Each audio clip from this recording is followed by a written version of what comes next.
So, meron tayong titignan ngayon guys. New look na EcoSport. Maganda kasing kulay yun sa baba. So, dito to sa may Marikina banda, malapit sa Riverbanks. Checkin natin if mabisa talaga namang si sir naka-pouch bag, naka-chinelas, naka-boxer short. Hindi ko alam kung buy-in sila. Mamaya malalaman natin. Pero sana first own para wala nang chika-chika at wala nang ang tawag dito, kwentuhan. Bili na natin agad. So, ganun. Mukhang maganda naman yung ano niya, yung unit niya. Malalaman natin kung mabisa. Sa loob. Oo nga, paano yun? Kanya ata itong Explorer dun, sabi niya. Sa kanya pala lahat to. Ewan ko. Malaman natin. Baka chairman siya dito, si sir.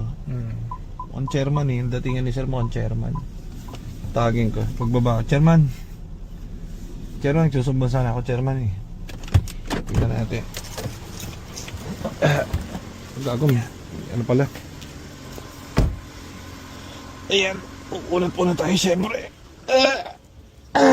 Tanda na talaga ako. Kaya kala ko Dito na tayo. Ang mga sakay namin dito lahat Doon din ang dami nito sa lahat. Diyan din palabas. Ito sa inyo to sir. Ito yung sa akin. Puti kasya dun sa ano. Skinita. Nagagano ako.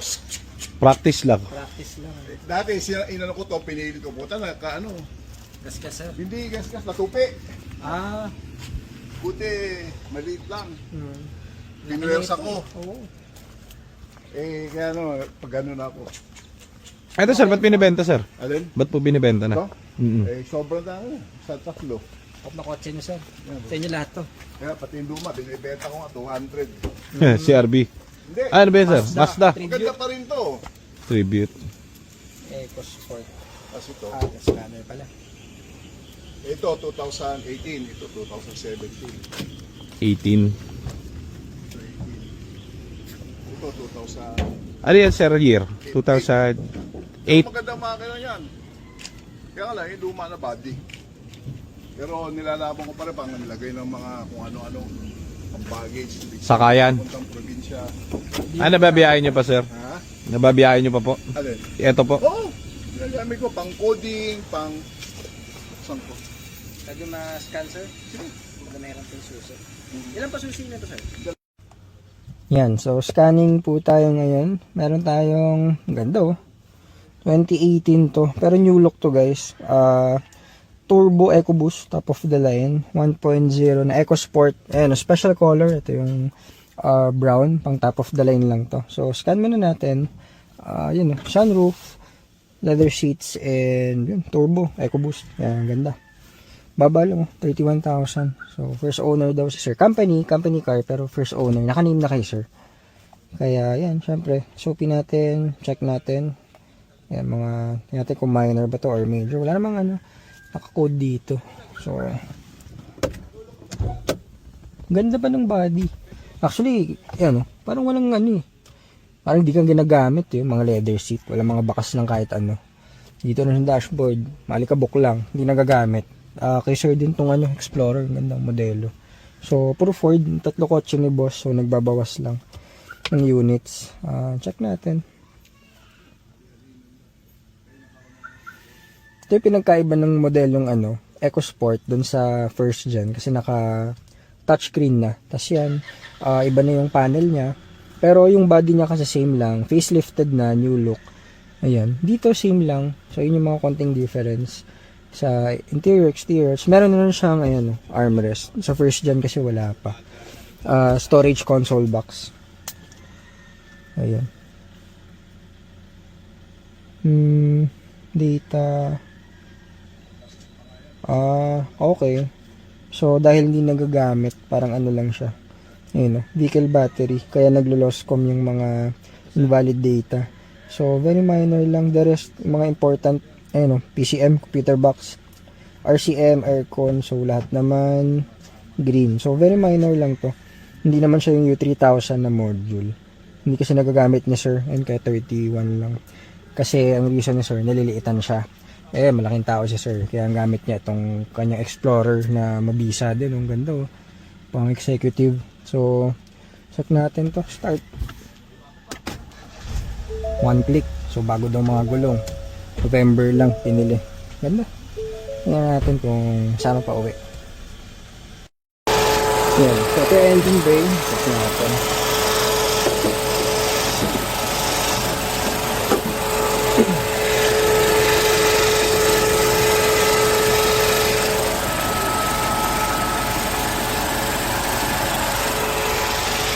Okay.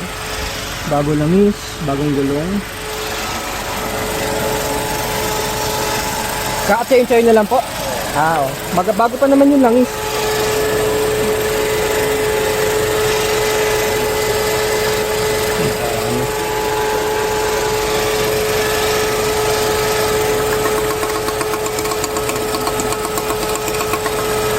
Yan. So, sa lahat ng 3-cylinder guys, yung ganung maingay, normal yun, ganun tunog. EcoBoost. Okay naman. Hindi nyo ginagamit sir, no? Ha? Hindi nyo pa ginagamit talaga masyado. Ito lagi yung gamit. Moding pa. Pag coding pa. Pero ito yung pang araw-araw nyo talaga. Hindi yan mag-asa sa gas. Totoo lang Naka-explore, naka-V6 kayo eh. So, pero ang ganda. Sarap i-drive. Swabe. Swabing-swabe, no?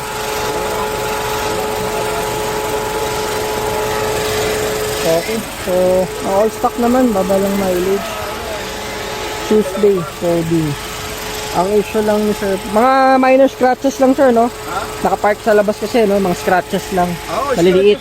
Oo. Walang ano yan, guaranteed ako sa iyo. Oo. Ayun. Kabisado ni sir yung ano, unit niya eh. Yan, no? So, same size to dun sa ating first gen na EcoSport. Pero, pogi. Top of the line. Special color to. Alam mo agad pag ganitong color, brown, new look, mag sa pakalaki. So, test drive lang natin. Very minor lang issue sa battery lang yan. So, palit na lang dito yung battery para sure. Yan, EcoBoost Turbo. 3-cylinder. Normal yun, yung ganun tunog sa engine. Kahit yung sa mga Fiesta natin, EcoBoost, ganun. Pag binuksan nyo yung cap, normal. Gusto mo ilabas, atras ko itong sa akin. Ganda pa yung ano sir. Ay, sige. Apo. Ganda pa yung body. Oo. Kaya lang, may mga gas-gas minsan. Ano na, kaya pa naman sa ano.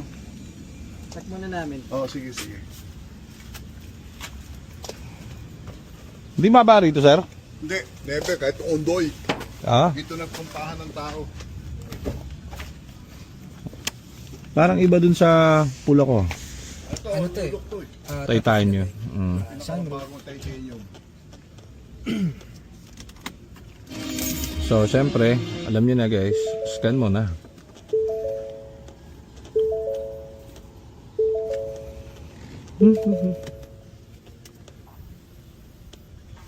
$31,000.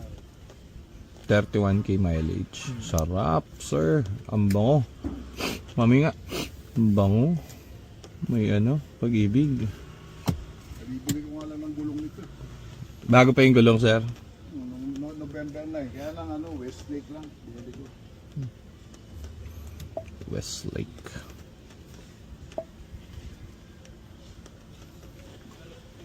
Presyo yan dati ano eh. Test drive na rin niya. Atras sa bante lang.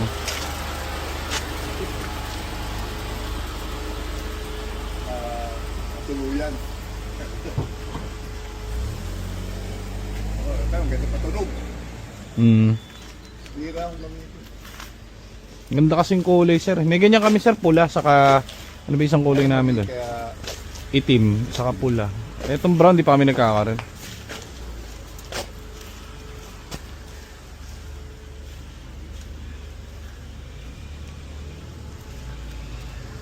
ikot mo sa court. Di, okay na yan, sir. Sa court. Baka magasgas pa. Ganda ng tindig, ano. So, obra.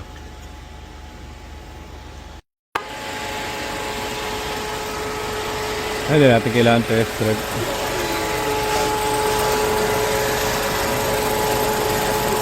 Punasan na rin natin. Bibili na natin eh. Punasan ko na guys. Punasan ko na to kasi nag-drive ko na.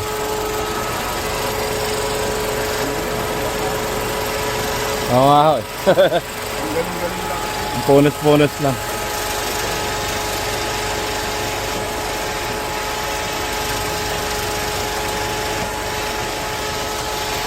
Ganda, all stock.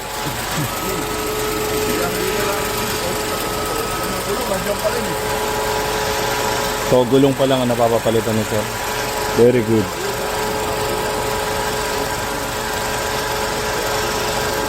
Okay ito. Test drive. O, dito, pwede. Huwag na, okay na yan.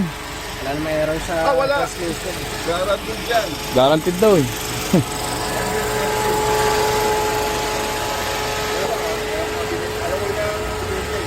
Ay, paper sir, pwede na. Okay, maganda. Bisa, sa kambango. Oo. Alam Hindi mong, man lang tinakbo eh. alam mong hindi ginamit Oo, eh. hindi. At saka pag ano pala, pag tapos yung disc brake na yung likod. Oh, disc brake na lahat yan, di ba? Saka parang ano siya, yung katulad ng sa Mazda, naka-ice stop na nga ano. Oo. Tsaka ito yung rare kasi, lalo yung kulay, special color. Wala ko, buy and sell eh. Akala ko rin eh. Pero Por- ano pala, talagang ano niya. 14 2CS. Sa kanya nakanim eh. Kay boss nakanim. Kaya pala, talagang kanya talaga yung kotse. Ayaw niya kasi nga, maliit nga naman sa kanya. Ito na yung parking niya guys, oh. Hirap na hirap oh. Hirap na hirap po. Paano siya pa-park nga naman dyan? Yung mga gas-gas lang kasi dito mga bata siguro. Dali na lang. Ganda ng tindig eh. Oh, parang bago. Nice. Bilhin natin. Sige. Ganda pa ano guys? Pogi. Ano, bilhin natin? Approve ba o disapprove? Para sa akin approve. Kasi alam niya yung buong kotse. Ano? Personal owned lang. Puro Ford yung kotse ni sir. Mahirapan dito. Ito yung sa kanya isa. So, ang mangyari daw, gigibayin na raw ito, gagawing multi-purpose hall. So, lahat doon na nakapark dito sa kanila. Doon yung bahay ni sir eh. Yan sa ilalim niyang brown na bahay. Pag ito raw giniba na, nag-anunsyo na raw dito, tatanggalin na yung mga sasakyan. Parang common parking nila rito. Itong ititira niya, itong Explorer niya. So, bebenta niya na itong mga to. Ayos. Ito, kita niya yung papel. Kalimitan kasi, itong bagong CR, alam naman natin yan. Kabisado natin yung papers. Kaso lang kasi, we make sure, babuti na lang kamo, yung binibila namin, tiga Marikina District lang din yung papel. So, dito yung mother file. Ngayon, pwede kasing, kung ba't kami wary sa ganito, no? Pwede kasing, may mga na-encounter na kami guys, nakapangalan sa kanya, no? Tapos, nakasanla yung CR. So, the only way to find out is kung pupunta ka dito sa mismong district office, dun sa kung saan yung mother file, para ipacheck. Gets? O, marahil sabihin ni, sa bagay, may lusot pa rin, Nico eh. Isipin mo, kunwari ganito, binigyan ka ng ganito. May flaws pa rin eh. Binigyan ka kunwari ng ganito, temporary, di ba? Nakuha mo na pala yung CR. Oo. O di syempre pagpunta mo doon, nakuha mo na pick up mo na ito boss. Oo. Oo, di ba? So wala talaga yung original. Oo, kumbaga nasa kanya na yung CR tapos sinunla, Oo. 'di ba? Hindi doon sa bibila namin ha. Kumbaga may flaws pa rin yung ganitong setup na nagbigay sila ng ganito ng temporary certificate of registration. Paano nga kung ganun? O sinerox nito ni sir. Sinerox to, pinapakita doon sa bibili. O tapos ngayon yung CR niya talaga sinunla niya. O. Wala talaga. Tapos sinakasanla, tapos bibili natin. O di doble yung bayad mo sa kotse. So, di ba? So, yun lang, para lang alam nyo guys yung mga proseso. So, kami, mini-make sure natin kasi alam niyo naman dito sa atin sa GTE cars, money back guaranteed yan. Hindi kami sumasablay sa papel. Kung sumablay man kami lang ang sasablay dahil hindi naman namin ibebenta yan pag sablay. O, ganun lang kasimple yan. So, ngayon, kaya ganun tayo, medyo wary tayo dun sa papers. Actually, first time ko maka-encounter ng ganito. Ito pala, late, may nakalagay. Temporary certificate of registration. Ang problema kasi, yung may-ari, hindi niya rin alam na i-reprint, di ba? So, wala rin sa kanya sinabi na, ito, bibigyan kita nito dahil to temporary. Wala naman sa kanya sinabing ganun eh. So, parang yung sa lisensya, yung walang card. Parang ganun nga. Parang ganun. Walang papel. So, tara, balikan na natin yung EcoSport. Akala ko makakawala na. O, kita nyo. Hindi kasi kami bibili ng may something o meron kaming naramdaman. Actually, kung malayo yung lugar to, hindi na namin ipapacheck sa LTO. Hindi na rin namin bibilin. Kasi pag nakaramdam ka ng onting doubt, edi wala na. Ang pinagkaiba lang kasi ngayon sa senaryo, si sir dito nakatira, 5 minutes away, LTO na. So, inikutan na rin namin kasi sayang effort, di ba? Alam nyo naman. So yun, balikan na natin at bilhin na natin ng mainam na brown na EcoSport. Yay! Temporary kasi itong CR, so tatanong natin dito kung legit. Okay, so yun si sir, sinabi sa amin temporary lang daw to. So very good kasi pwede niya i-print. Naubusan lang daw pala sila ng papel. So better si sir pupunta dito siya na mag-print. Yung pala. Very good. Legitimacy. So mauuwi natin yung EcoSport. Ganyan kami kakomplikado sa papel. Minimake sure natin. Naubusan lang. Peki. Ay, talaga? De, joke lang. Legit. Piprint daw ni sir. Babalik daw si sir doon. Tapos piprint. Pwede na. May papel na raw sila doon. Sama na lang natin si boss. Oo nga, no? Para makuha na natin. Lapit lang eh. Kaya nga eh. Yung binigay sa inyo, hindi siya, kumbaga, mangilan-ngilan lang sa mga LTO na nawalan ng papel lang nagbigay daw nito. Sabi doon. Kaya hindi siya SOP, kumbaga na ano. Hindi ako sinabihan eh. Oo, Kasi kung ako sinabihan, bumalik ako. Kaya nga, kung ano kasi, kung sinabi nyo nasabihan kayo, edi kumbaga may panghahawakan tayo na, okay, babalik pala yun para... Kaya kami nagtataka. Oo, kaya kami Bibigay pakantaka eh. pa ako ng 1,000 doon sa ano eh, ayaw tanggapin eh. Wala talagang papel sir eh. Nung pinakita ko sa kanya, dun sa nagtitingin ng papel, asan na yung may-ari? Andun pa ho sa bahay eh. Ipiprint ko na. Sabi niya, walang papel kasi ngayon yan eh. Nung nagpaano siya eh. Ganun, sabi ko. Hindi nyo sinabi ang bumalik eh. Wala nagsabi. Sabi niya, wala eh. Kasi nakalagay lang dito, temporary. Mm. Kaya sabi ko, okay lang naman dahil sabi ko, ito pa naman. Ganito lang ako. Okay lang. Pang ano lang namin. Ayan. So, kuha natin itong Ford EcoSport 2018. Kiboshing. Yung. Okay. Sir, thank you. Salamat po. Sir. Boss, Bong, thank you. Thank you so much. Tomorrow na. Ako nag-drive dito. Text tayo sir. So, ayun na nga. Meron tayo ngayong 2018 yata. Ito, new look na EcoSport. So, titanium, top of the line. Napaka-bisa. So, doubtful kami kanina kasi, alam niyo naman, maselan kami sa papeles eh. Pero legit yun si sir. Daming kotse ni sir. So, anyhow, dun lang naman tayo sa makakasure tayo dahil ayaw natin ng problem. So, syempre alam niyo naman, nire-resell natin itong mga kotse. Ayoko na magkakaproblema sa papel. Kaya, mabuti na yung sigurado. Pagod pero sureball. Yun ang best. Diba? So, itong kotse niya, gamit ko na. Ako yung may gamit, sinikoy na sa Geely. Pabalik tayo ngayon ng shop. Kaso merong nag-message sa amin, kausap namin yon, follower natin. Hindi sa atin galing yung kotse niya, pero nagde-decide na raw siyang ibenta yung kotse niya. Kasi kapitbahay lang daw natin siya. Parang ganun. So bago kami umuwi, may dadaanan pa kaming isang EcoSport na titanium. So tignan natin kung mabisa. Sayang kasi, dapat meron kaming run ngayon to Batangas. Kaso lang, sobrang daming pumunta dun sa shop. Kulang yung tao natin. So sila Mark lang ang naiwan dun. Hindi kami nakapag ganun sa mga dapat puntahan. So tara, tignan na lang natin. Let's go!